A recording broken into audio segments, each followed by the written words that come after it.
Okay, good evening, everyone, and welcome to Entrepreneurship to the Point, a platform that is here to inform, equip, and inspire you. So my name is Desikan Chetty, and I'm going to be your host this evening. Really, thank you so much to everyone that has made the time to join us this evening.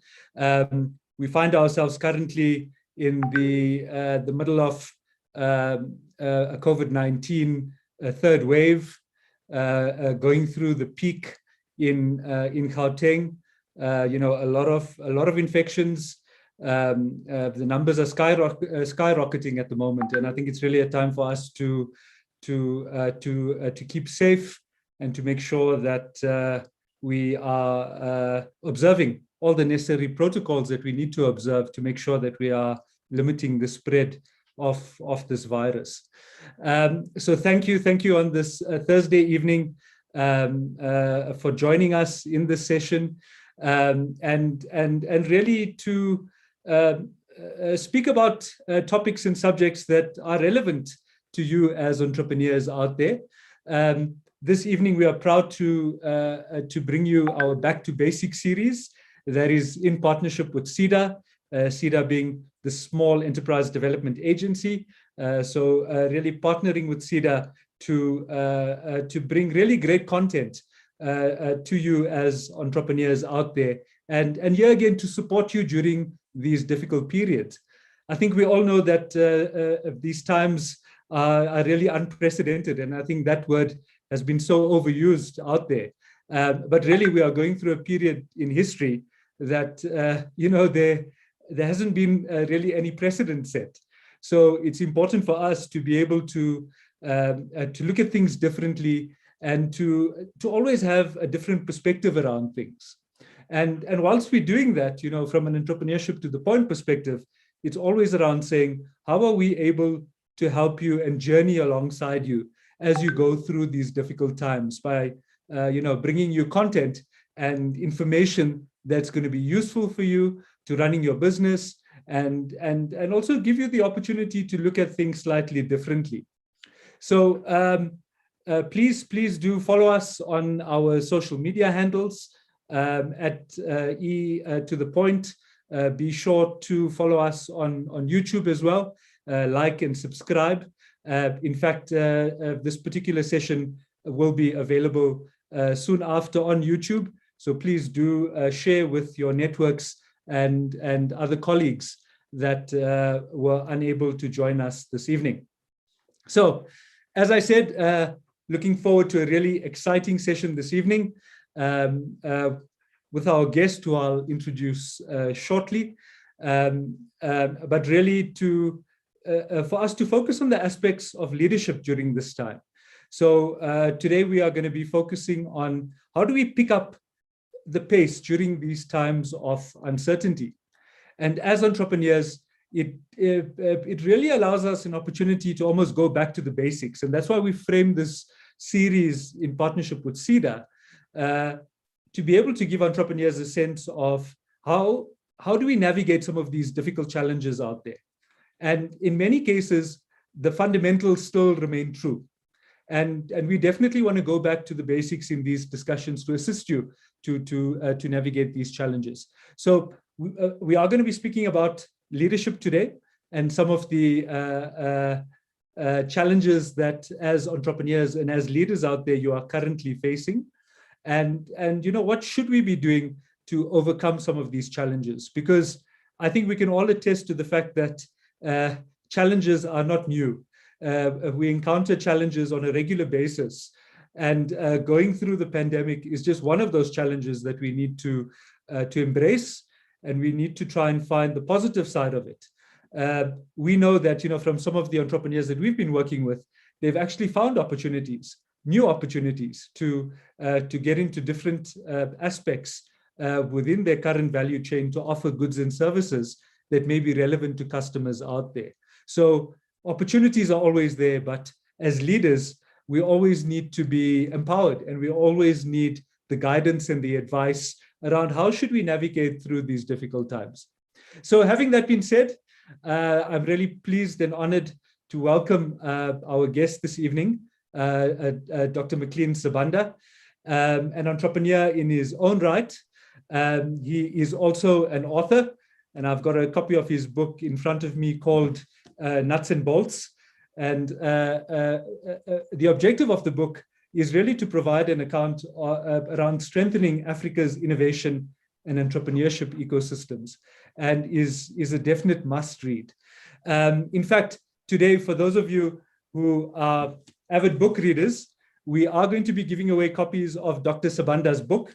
And all that you would need to do is please do insert your Instagram handles in the chat section. And our technical team in the background will be doing some searches to validate your accounts. Of course, all POPI compliant. I know that is a hot topic nowadays, and we definitely going to have a session around that. Absolutely. So please do insert your Instagram handles in the chat section, and we will be announcing the winners at the end of this session. So please do that. So before I hand over to Dr. Sibanda, just to give us his perspectives, I think I would like to just give a brief overview of him, also from the book. So I'm reading from the good book, Doctor. So Dr. Sibanda is no stranger to the entrepreneurship ecosystem in South Africa. He's been around for a long time. And I think his angle of focus has always been around entrepreneurship and innovation. And I think as a entrepreneur himself, he's very familiar with the struggles around entrepreneurship and the hustle that one needs to go through as an entrepreneur. And I just wanted to read something from his brief biography, just to give you a sense of his entrepreneurial journey. So in his preteen years, he sold vegetables that his grandparents grew and helped his enterprising mother with merchandising clothing. At high school, he ran a sandwich and haircutting business. And while he was at university, he established and ran a successful tennis coaching practice that actually paid him more than his first salary as an engineer. So really great story, and of course, humble beginnings from where Dr. Sibanda has come from. And I think in terms of his experience after that, he was involved in marketing. He was involved in rental property as well, in the property industry, and invested and supported a number of startups that he was involved in, and a consulting company called IdeaNav. But I'm sure Dr. Sibanda will touch on this as I hand over to him. So Dr. Sibanda, thank you so much once again for joining us this evening.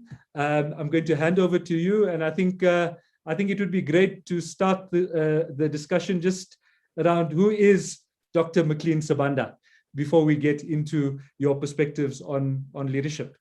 So thank you so much, and I hand over to you.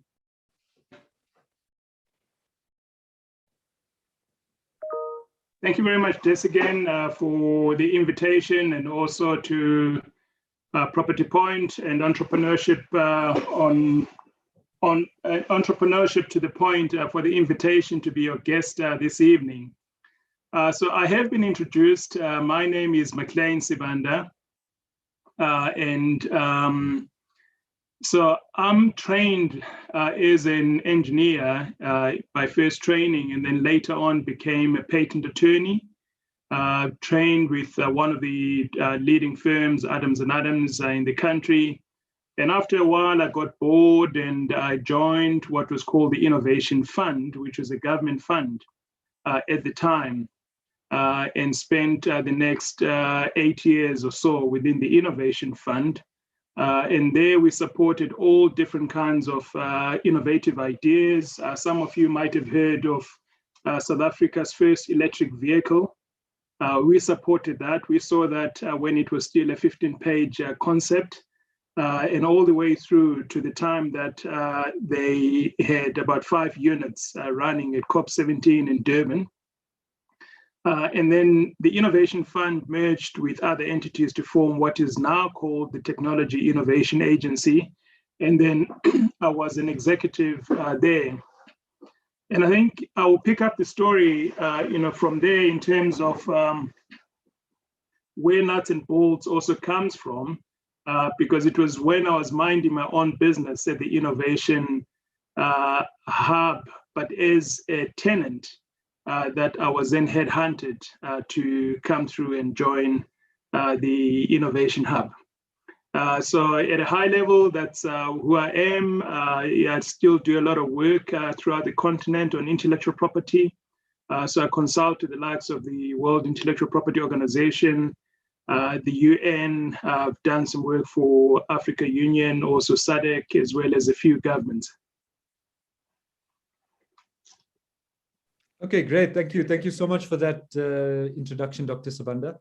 I think in terms of our topic today, around leadership, and I'm sure that you'll attest that through the various experiences that you've had, and certainly by account of your book, when you had joined the Innovation Hub, various challenges that you had to go through as an entrepreneur, and coming from an entrepreneurial background, but now leading an organization that was really primed to lead innovation within Gauteng, but broader South Africa as well.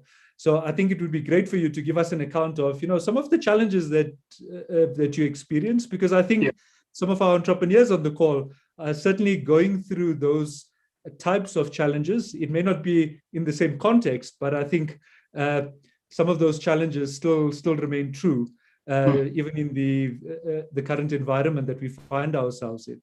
So I think, over to you. I know you've got some slides prepared for us. So happy for you to move forward from there. Awesome. Great. So once more, it's a pleasure to be part of this session, and really to talk to entrepreneurs, to leaders at a difficult time, I think, that we find ourselves in. A time of uncertainty, a time of crisis, a time where some of our businesses are perhaps finding it difficult, to move forward. And some of you are asking many questions, and so I'll try to relate my story, which is the story behind the story, and also run through what I call through the current crisis and your business. And these are some thoughts as I've reflected over the past few days around what entrepreneurs are actually going through. So the story of Nuts and Bolts, it really started in October 2010. I was an executive at TIA, which was located at the Innovation Hub in one of the buildings. And I think it was in the morning, around about 10, a good friend of mine, Dr. Nhlanhla Msomi, gave me a call and said, that the Innovation Hub are looking for a CEO. And my response to him was, okay. And he said, I've recommended you for them to actually contact you. And then the next response to him was, no, but I'm not a landlord.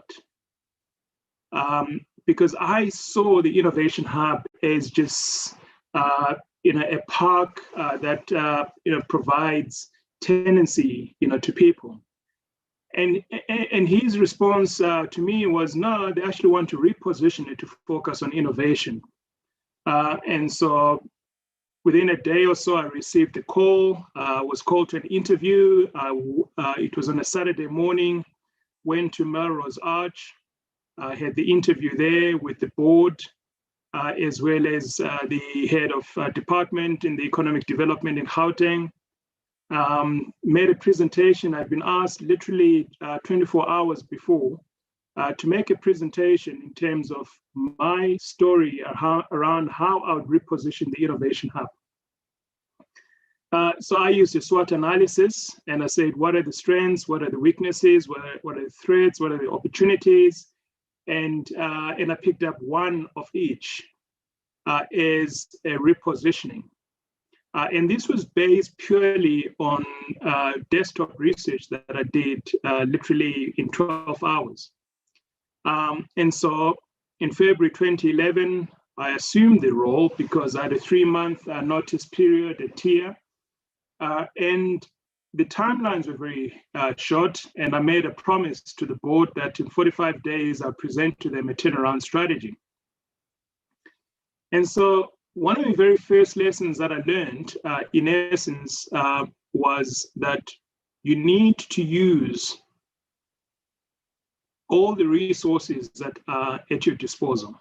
And I think for all the entrepreneurs that are going through the crisis at the moment, that's the first lesson that I want to perhaps impart on you, that you have resources that are available to you. Are you actually using them? And so what resources did I have?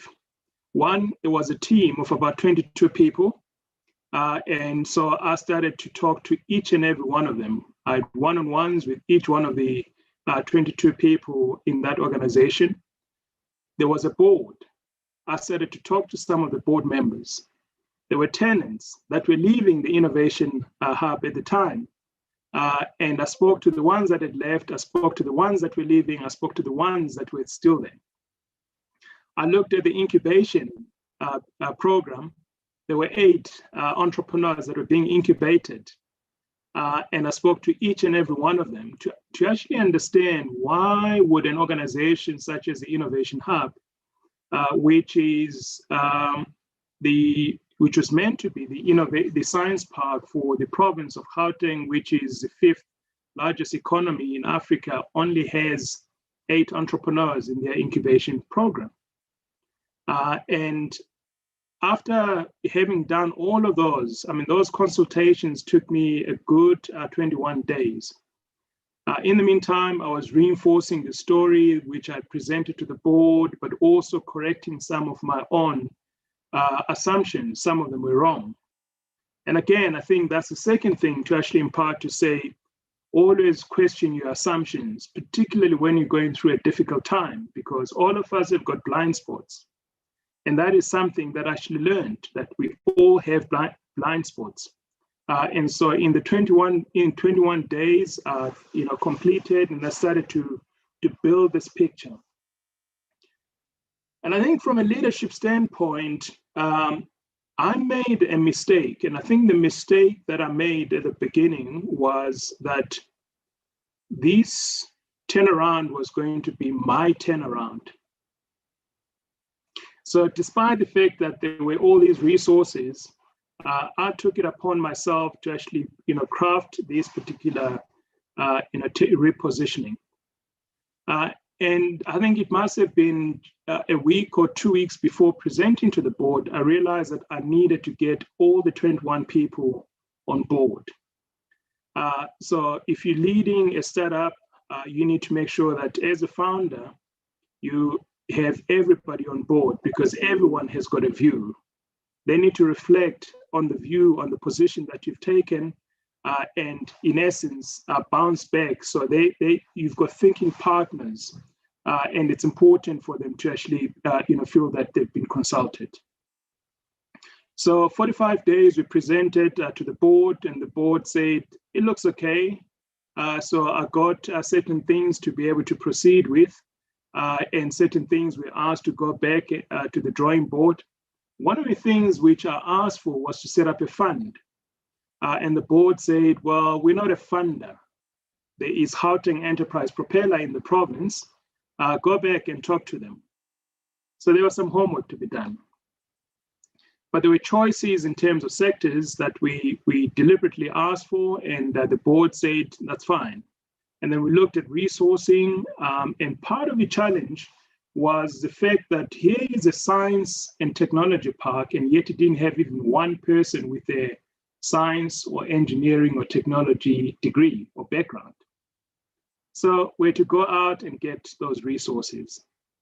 And then part of the repositioning at the end of 90 days was to move the Innovation Hub, in essence, to be an innovation agency of the province. And so in the book, and we'll get back, later when we talk about, Q&A, in essence, the book is about hope, because entrepreneurship is about building the future. And that future is clouded in a lot of extreme uncertainty. And we see that now, particularly in the pandemic. And also, we need to also understand that innovation just doesn't come, from nowhere. It comes out of solving, big problems. And therefore, with entrepreneurship being about building the future, the big question is, what kind of an ecosystem do we need to actually build? But also, I learned through that period that innovation is much broader than just technological innovation. And yet technological innovation drives, in essence, a lot of the industrialization that we have seen, whether it's patents. And I think on this particular slide, I show what has happened with the Asian tigers in 1959. South Korea was poorer than Mozambique. But today, you can count the brands that have come out of South Korea.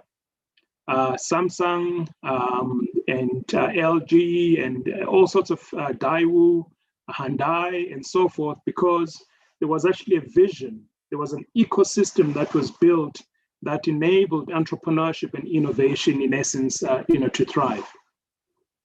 So one of the other things that I had to also do is to also really wrap our minds around what is innovation. And I mean, there's different things, and quite often we mistake innovation for invention.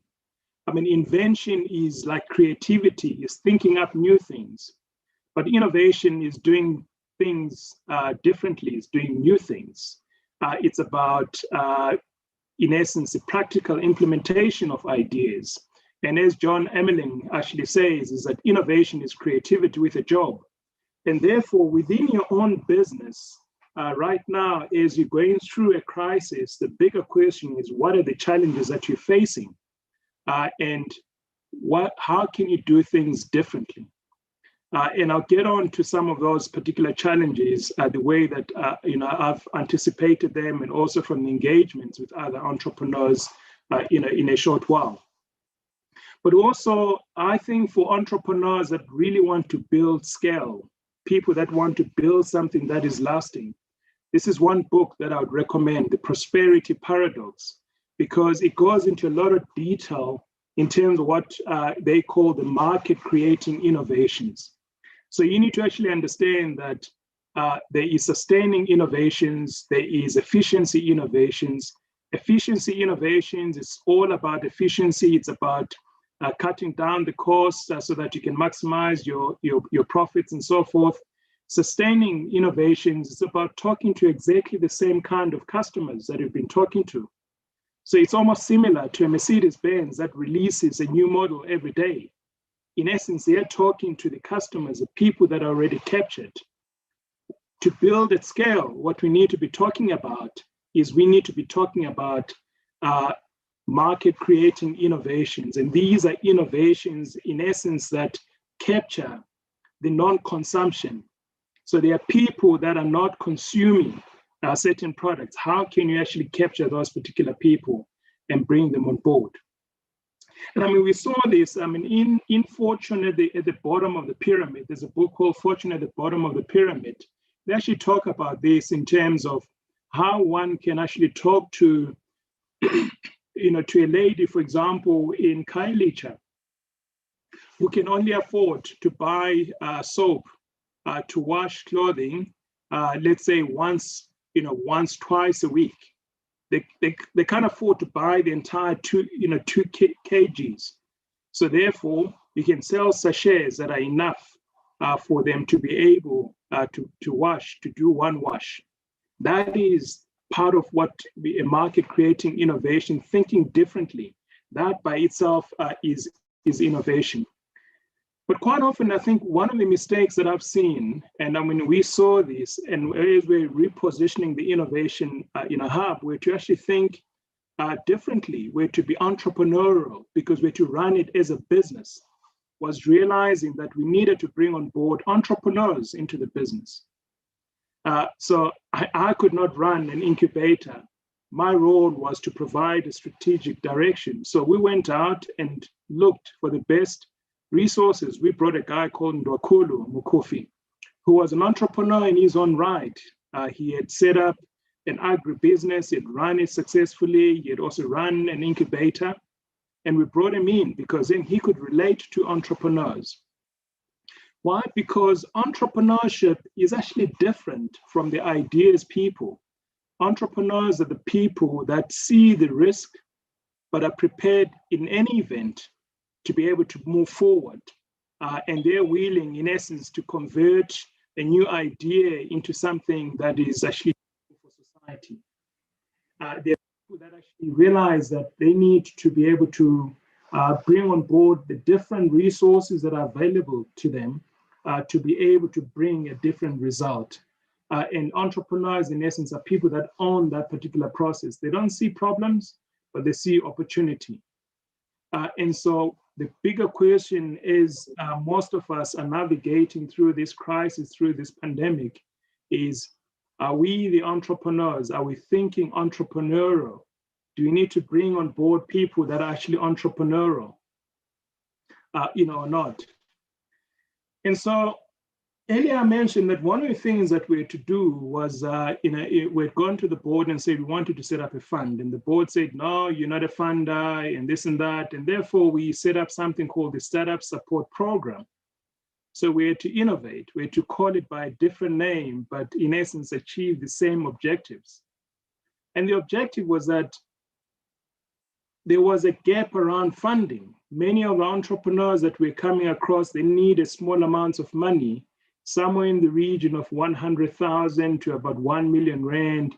If they went to TIA would take about 8 months to do a due diligence on 250,000 rand. By the time TIA was done, the business opportunity would have gone. And therefore, we set up this particular instrument to be able to bridge that particular funding gap. And from setting it up, we also realized that there was also an opportunity to create a competition that could provide funding, a gap. So we innovated, in essence, in that particular regard. And so many of you might have heard of the GAP, the Gauteng Accelerator Program. And that is a set of competitions which provides cash rewards as well as milestone development funding. And so what were the lessons from setting up funding the GAP? The first lesson that we learned was that customers are the best way to finance a business. So the GAP, the SSP, was in essence GAP funding to allow people to go out and test the market and come back and say, we have these customers, they like the problems that we are solving. And so I think for any business today, as you go through the crisis, I think the big questions are, who are your customers? Is it only one customer? What options do these customers have? Why should they keep on coming to you instead of going to the other options? What additional value can you provide to them? So as you're navigating through this crisis, understand that your customers are also navigating through a crisis. And I'll demonstrate, shortly, part of that particular crisis, because quite often we don't understand that and we miss it. And in missing it, we find ourselves without a business because we did not pay attention to the fact that someone else was innovating and moving the customers to something else. And so which of the other problems can we solve that the customer has? So I found the business model canvas to be quite an important thing. So I would not go around building a business plan, writing a business plan. What I would recommend is do a business model canvas, revisit it every 2 weeks. It's something that you can carry with you, whether you're sitting down to have a coffee, waiting for somebody to join you. You can always reassess your business, reassess your value proposition, reassess your key activities, and in essence, reassess what your costs are. And so in the next 3 slides, I want to perhaps talk around the current crisis in your business. And it's Winston Churchill that actually said, never let a good crisis go to waste.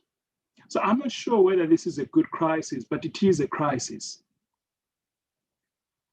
So we know that it is a crisis, and in a crisis, we've got options. The first option is to actually sit and say, well, the crisis is gonna go away, and at the end, we're gonna then resume where we left off. That is not a very wise thing to do. But what we know is that businesses are built to address a need. And therefore, in this crisis, we need to continuously be asking ourselves, does that need still exist? And that's a very important one. And this is part in repositioning the Innovation Hub, where to ask ourselves that particular question. There were programs that were there, and we're to say, why do these programs exist? Do they still have a future? Can they scale? Do we have the resources? Can we do something better? And therefore, it's very important for all of you to really assess whether the need still exists and how long will that need exist, because the need will not exist forever. But it may exist, but in different forms. Therefore, you need to really understand the different forms. You need to understand the basis of your competition. How are you competing? Is it on price? Is it on quality? Is it on service? So these are some of the critical questions that are very important for one to be able to analyze. I think the second one is really understanding the value chains. That in whatever business you're in, there is a value chain. And within that value chain, you can be able to pivot, you can be able to move to certain parts. You need to figure out where you can play your biggest part in that value chain. So what are the industry linkages? How is it likely to change? And I think if we look, for example, I mentioned earlier the Joule, which is an electric vehicle that South Africa has produced. We were one of the very first people in the continent to produce an electric vehicle, but we've mothballed it. The bigger question is, did we assess, do we analyze in that value chain, what were the industries? There was an industry for batteries. There was an industry, in essence, for charging stations and all different kind of things. And therefore, one needs to analyze the supply chain and anticipate how the future, how the crisis is going to change the future. But more importantly, one of the lessons that we learned was that you don't have to do this alone. In fact, you should not do this alone. And we're seeing it now, even with the current COVID vaccines. Most of them have been developed through collaboration, through partnerships, putting together different kind of resources, and so forth. And therefore, in your business right now, who can be your partners to help you navigate through? In the short term, perhaps it may appear as if the partners will take some of your profitability, but you have to look in the long term in terms of what value are the partners bringing on board, and what value add are you also adding to your partner's business. And so change is the only constant. In the last but one slide, I think I want to talk to the need to adapt. And Charles Darwin said it. He said, it's not the strongest or the most intelligent of species who will survive, but the ones that can best manage change. And I mean, I used to own that Nokia. I still keep one in my drawer, because that was one of the best phones at the time. I still believe that it was actually one of the best phones even to date, because I could type up an SMS and I could schedule when that SMS would go out. I could schedule emails when they would go out before even one was able to do that on Outlook. So I could work at night and schedule all these things, to go out at 8 o'clock on the clock in the morning. And indeed, at 8 o'clock, they would just go away. But Nokia did not read the market. they did not adapt. They thought that their competitive advantage was in the hardware, whereas in essence, the competitive advantage was in the software. But again, they thought that they had an incredible software platform, the Symbian platform, but it was not. They were not open to other views. The long story short, yes, today there is Nokia, but it is not the same. The business would have been different if Nokia had been able to adapt. Now, the second example is a storage media, and you can see how this has evolved. I remember being a student at WITS when we used to type our assignments on DOS. And it was a blue screen with a dot that would be on the screen. And we used to put in these floppy disks, which is what we have here on the left-hand side. And then we graduated into Stiffies. And the Stiffies, we then moved on to the CD-ROMs. Today, we are storing things in the cloud. But now, what has been the impact of this? I spoke earlier about anticipating the changes, looking around your environment and figuring out how the different changes are going to impact you. And here we look at for example, the creative industry. Many musicians are suffering because they've not been able to anticipate these particular changes. Whereas in the past, they could record and sell out tapes and CDs. Today, they have to get their music onto the cloud. They have to get it onto YouTube, onto the different platforms, whether it's on Apple or whichever way, where they can monetize it. How many CD stores, music stores are still out operating? And many people build their businesses around that.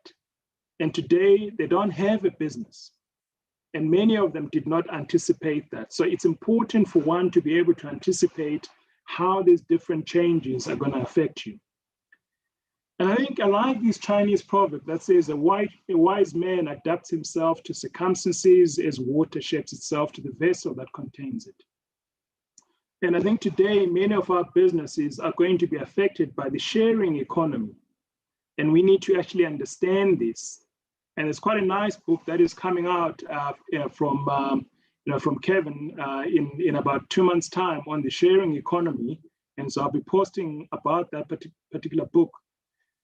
Many people want to build things, but the bigger question is, where are we? Is it owning or is it access?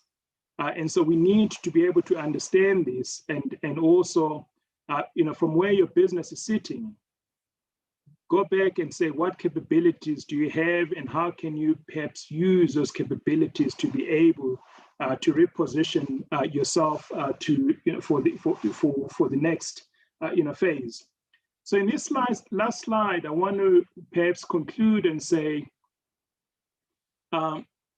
in repositioning, there's lessons that are learned, lessons in leadership, lessons from a leadership point of view. One of the things that I got to understand is that it's not about you, but it starts with you. And quite often, I think leaders, founders, often they forget this and they think it's about them. It's not about you, but it has to start with you. So it starts with the leader recognizing the fact that they have been given this huge opportunity to give direction, to take people to a place where they've never been.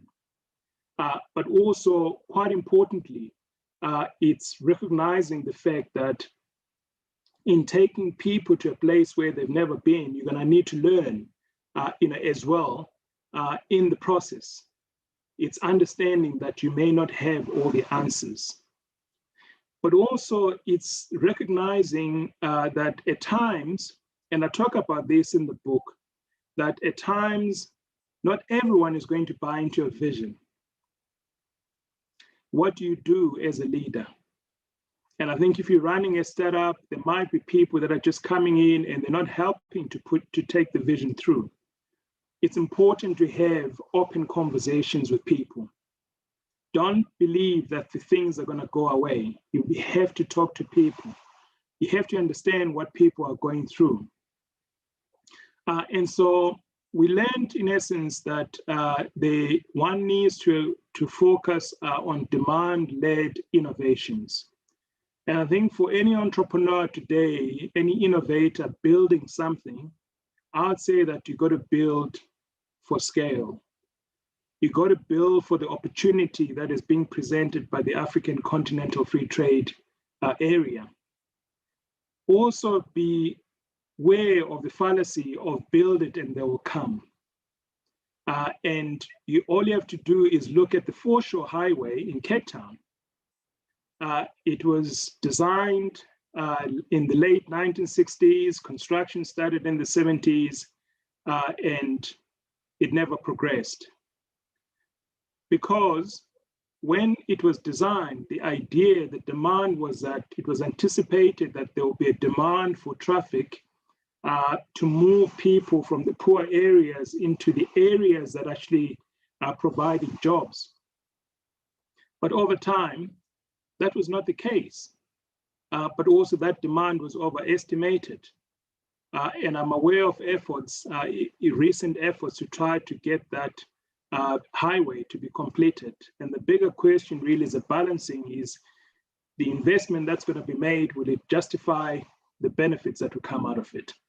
And I think to conclude, to the founders, on the vision, keep clarifying, refining, and communicating the vision.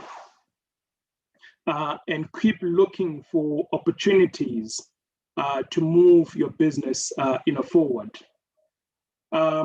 You have to understand that everyone is going through the most. Everyone is going through the most. All of us are either affected or infected, and therefore we've lost loved ones, or we've lost our friends, we've lost colleagues. There's a huge impact in terms of the crisis that we're all going through. And this is one of the lessons that I had to learn as a leader, that results are important, but not at the sacrifice of the people that are going to help you to deliver the results. What good would it be to get to the promised land without many of the people that have helped you to get there? So it's important for us to take care of each other. It's important for us to have the conversations with the people that we're leading. This is a time to build teams. Everyone in the team is very important. So I hope this sharing has been important. There's a lot of other things that you find in Nuts and Bolts that talk to the specifics around building the business. It's called Nuts and Bolts because it's meant to be a toolbox.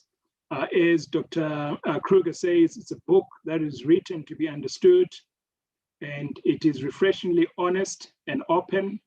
And in certain cases, I've been told that I make myself vulnerable in the book. Thank you very much, Desigan and everyone.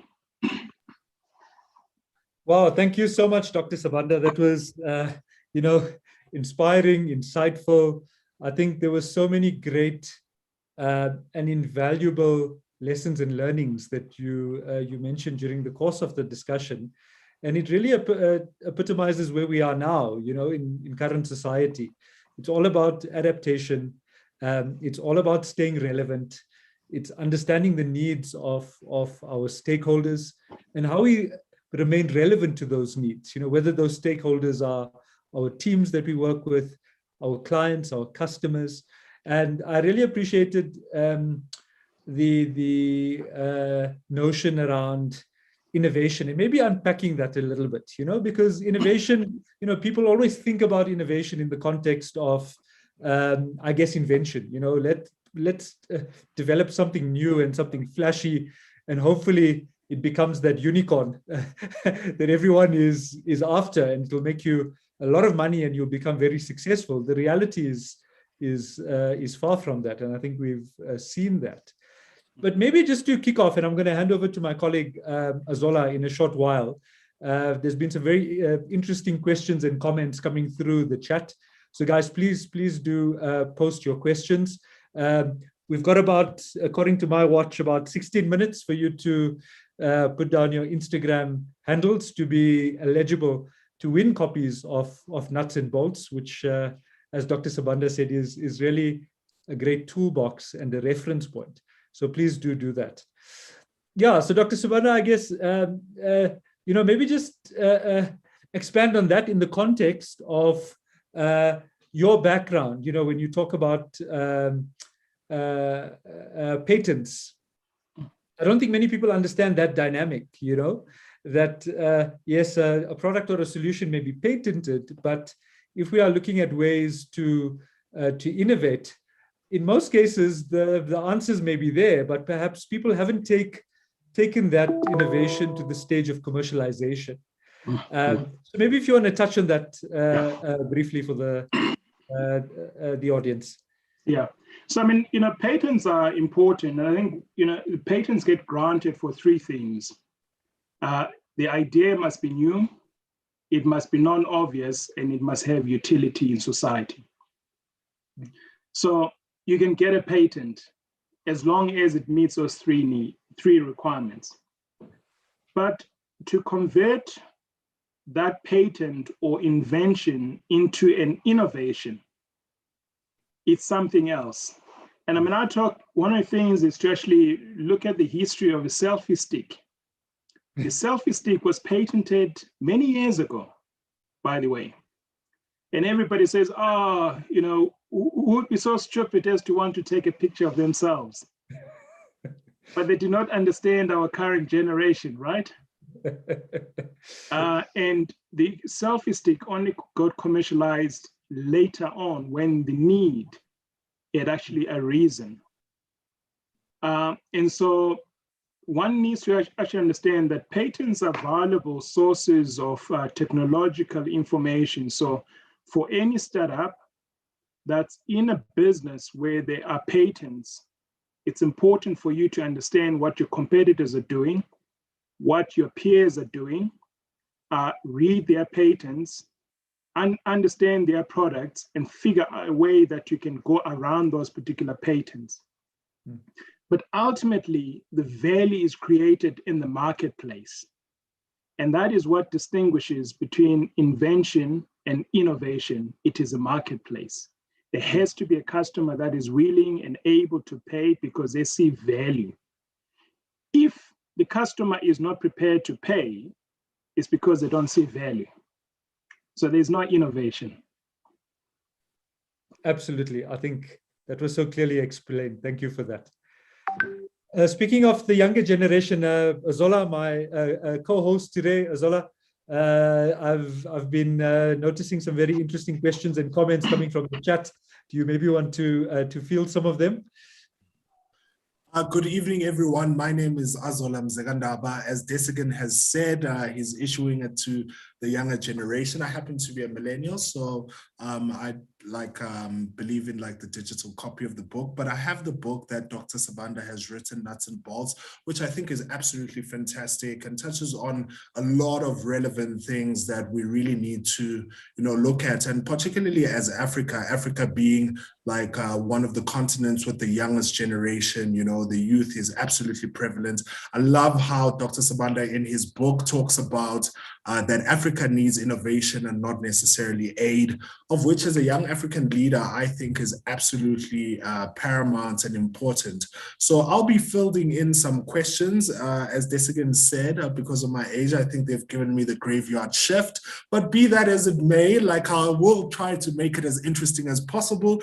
I'm the one with the effervescent personality. The ones that really, really know me, they call me the Joy of Jazz. I'm excited to be here. I think we're gonna have just a great time with the Q&A. One of the questions that has been fielded by one of our participants, Dr. Sibanda, is really that, when you're operating in industry and in industries which have long-lasting relationships between clients and firms, how then as a new entrant, as an SMME, how do you penetrate that market and be able to receive market access in such situations? Yeah, so One, I think there's two things to that question, Azola. I think it's quite important for whoever is operating in such markets to be bringing on board something unique. You can't be just coming and doing exactly the same thing. You know, and I think we see this a lot where someone sets up a hair salon, and in no time there's like 4 other hair salons in the same place. It doesn't work that way, because the bigger question is, what value are you actually providing? So in those particular industries where there's long relationships and what have you, we have to be actually understanding the industries, also understanding the value chains of those particular industries, and figuring out what value can we provide to the service providers of the bigger companies, or directly to the bigger companies. And I think in today's age with ESD as well, I think there's an opportunity to find your way into an ESD program that is run by some of those companies. But you have to be innovative. You have to be doing something new. There has to be a better value proposition. You cannot just come and say, well, I also just want to provide accounting services and therefore give me some opportunity to do that. It won't happen. Okay, no, thank you for that, Dr. Sibanda. I think you mentioned something quite, really important. Like, I've read a lot of studies and research around why a lot of SMEs fail, and it's really just not having a clearly defined and articulated value proposition. So I think that is really like a key insight from my side. I'm looking at the chat here, and one of the participants is saying, one of my key takeaways for today is to really build for scale, looking into AFCTA agreements and future growth. And it's also time to build a team. Everyone is important. And I think what this participant is saying, like, given that we're in a crisis, as you said, Dr. Sibanda, earlier on, it's no time to waste a good crisis. Employee wellness and taking care of your workforce in general has been quite an important, element during this crisis, over and above, working capital constraints, capital rationing, and all the other things that have affected our businesses a lot. I'd just like to remind our listeners to do follow us on Entrepreneurship to the Point. We are online on YouTube, and also follow us on our Instagram handle as well as our Twitter handle. One more question that I've just received here online is that, Dr. Sibanda, what are the major trends for the next 2 to 5 years that entrepreneurs should be planning for, according to your perspective? So I think the first one is that the pandemic is going to be with us for much longer. So 12 months ago, when the president announced that we're going on level 5 lockdown for 30 days, we thought that we're going to be back at the offices and back doing whatever we're used to in 30 days. It's been a year. And it's worse today than it was when we went on level 5 lockdown.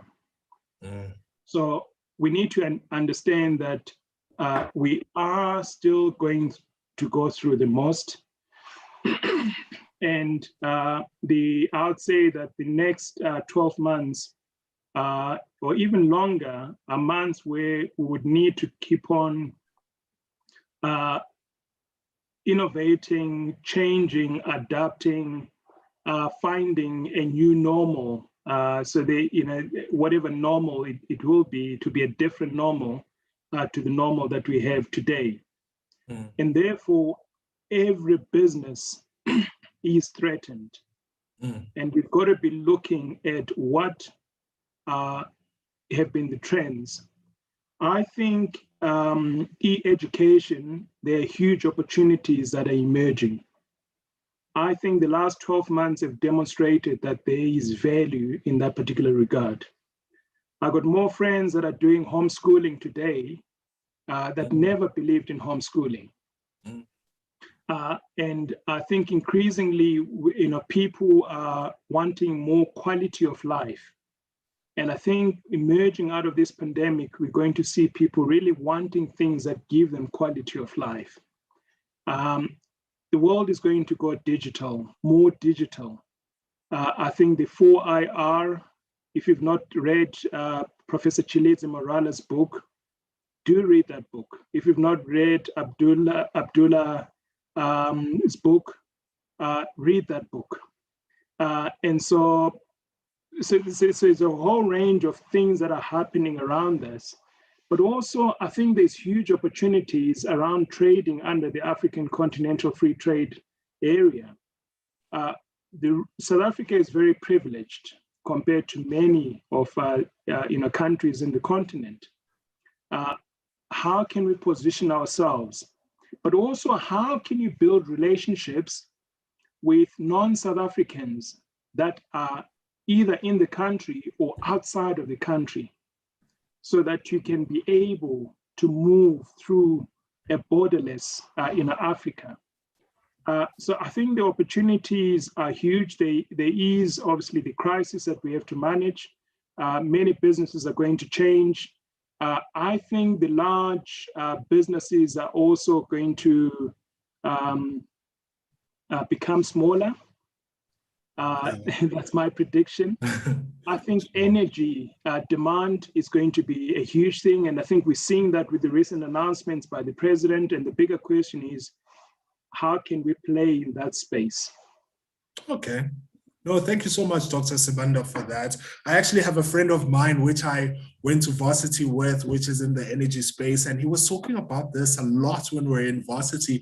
And he started his company actually in, a car, and is doing absolutely well right now, has recently been doing some work for the CSIR in Pretoria. But be that as it may, you mentioned a lot of interesting facts, like when you were speaking around having a borderless Africa, which is something which has been part of the discourse at a continental level. We see this also in legislation or policies such as AGOA, which I think is absolutely important, like just to make sure that there's a conducive environment to be able to trade within African countries.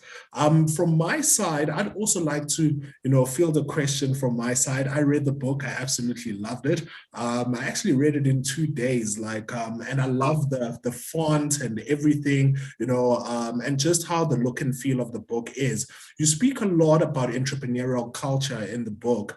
And for myself, as a business advisor to small, medium enterprises, I feel sometimes that African culture may just not be appropriate to negotiate oneself in a Western climate in which business is predominantly, run. So looking at African entrepreneurs or previously disadvantaged entrepreneurs, which have an African feel to them, because in Western business, if you're looking at someone in the eye, and that symbolizes, confidence and respect part. However, in an African culture, for me to look at an adult in the eye when I'm speaking to them is actually disrespect.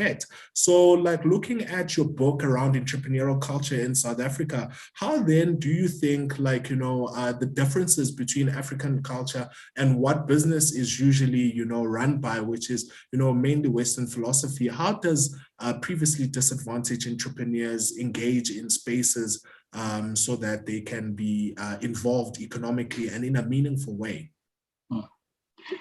A very important question, Nazola. I think the first thing that I would want to talk about is exposure. Exposure makes a huge difference.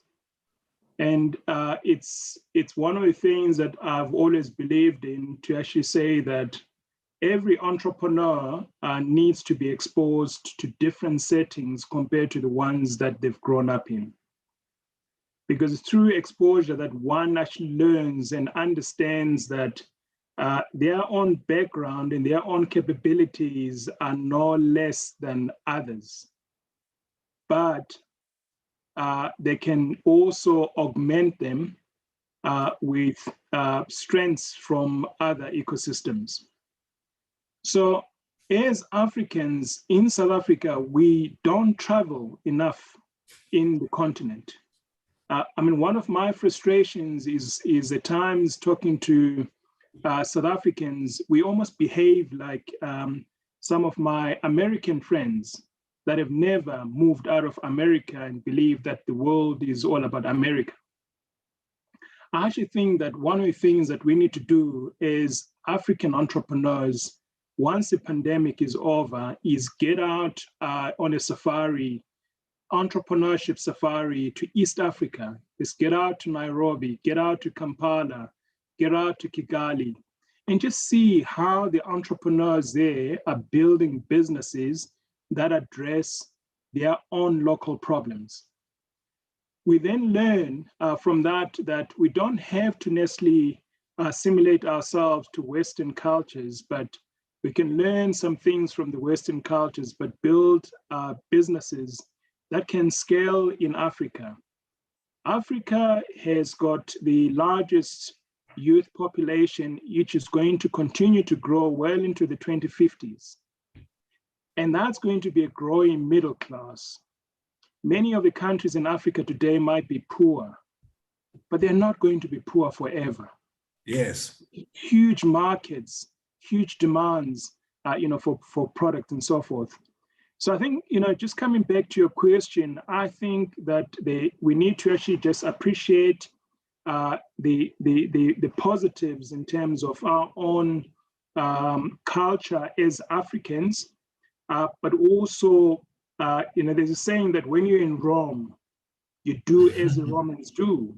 But you can only do as the Romans do if you know what the Romans do, right? Yes. Yes. And therefore, the need for exposure.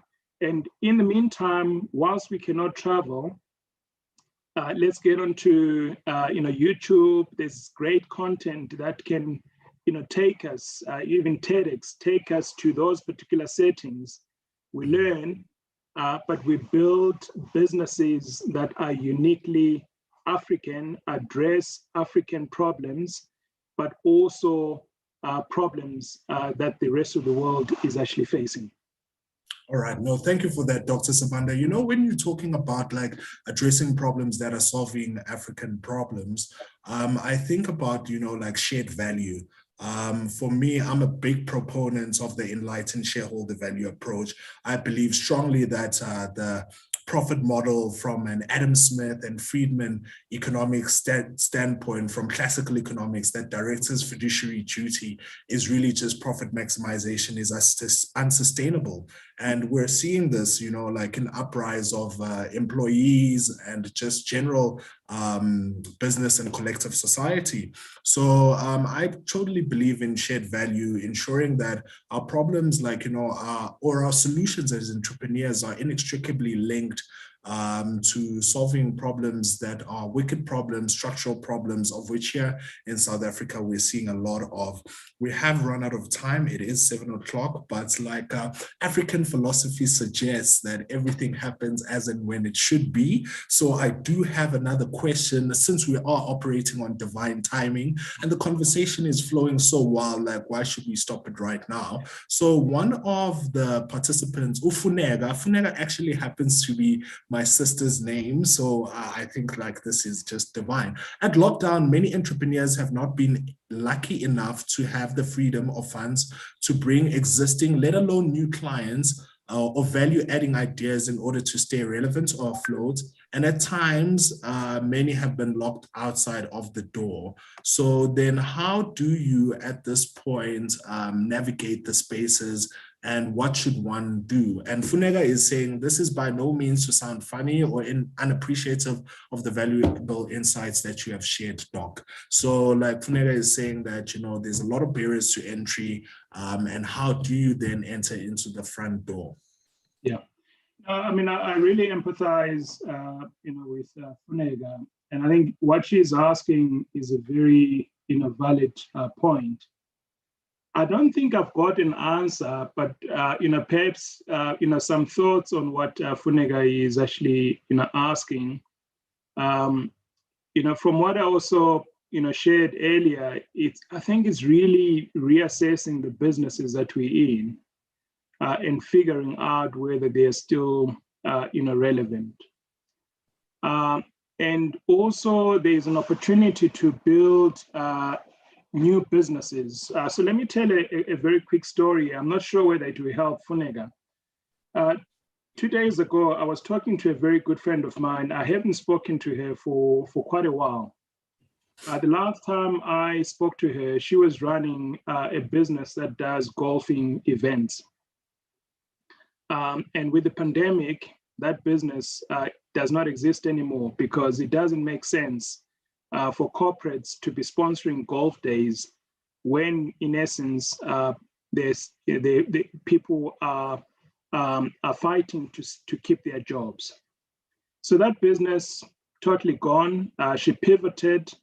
She started a clothing line for golfers, which somehow took off because people like the clothing. They can wear it even outside of golf. But she happened to go to a hardware store to look for tiles. And going through, she could not find the tile that she was looking for. Long story short, today she is running a business that services the construction industry, providing different tiles. She drives around with about 5 to 10 different samples of tiles in the boot of her car. And every time she gets to a new construction site, she pulls out the tile and says, "Would you like to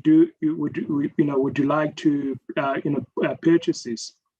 So I think the moral of the story from my friends pivoting is the fact that your next business may not necessarily be anyway related to what you're currently doing now.